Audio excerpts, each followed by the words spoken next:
So on a soul level, then we talk about things being on a soul level. Our soul has to experience things, in my opinion. So we've come to earth to experience things. Now, some of these things are going to be amazing. Some of these things are going to be really good. Some of these things are going to be quite challenging for us. And it's our soul's journey to experience the good and the bad in order for our soul to grow. Now, you might think that some people have all the luck, and that might be because their soul needs that luck in this lifetime. You might find that people or yourself just have a run of bad luck all the time, that nothing really goes well. Now, there's two things for this. One, your soul needs to accept that bad luck. Your soul needs to go through those challenges, but you do have your free will, so you can choose the pathways that you take. Even though you might need to still go through those challenges, you can choose how you go through them with your free will.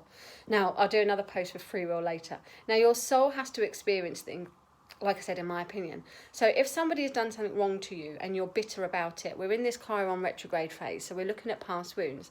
If someone's done something wrong to you that you're bitter about, that you just can't move on, try and look at it on a soul level. Try not to look at it on a human level. Don't look at them as the person, but try and rise above and look at their soul's energy. That's what worked for me when I had an issue many years ago with a guy. I couldn't quite forgive him, but when I looked at his soul and thought, okay, he's come to do this for a purpose, I was able to forgive the soul. Now, when you can look at things from a different light and look at it on a soul's purpose and understand that they came down here to do things, they had to fulfill their purpose, and their purpose may have been to have actioned these negative traits or whatever it was. I don't like the word negative, but these traits that perhaps were a bit challenging for you, then you can learn to forgive that it was kind of, I don't know if it's like pre-planned, if you like, but there was something in the air that you had to go through that they've agreed to put you through. Your free will chose that person in your life.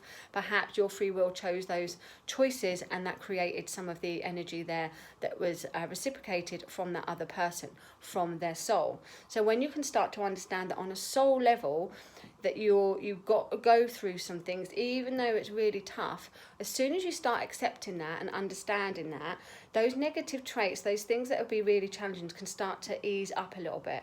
They can start to become less traumatic for you, less challenging for you, because your soul has started to learn that lesson.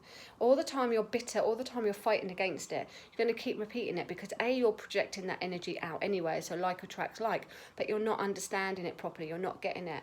So look at things from a different point of view, look at things on a soul level, understand that sometimes this shit happens and you have to go through it, but you will come out the other side. And recognizing your soul's part in that, and the soul connection to other people, will help immensely.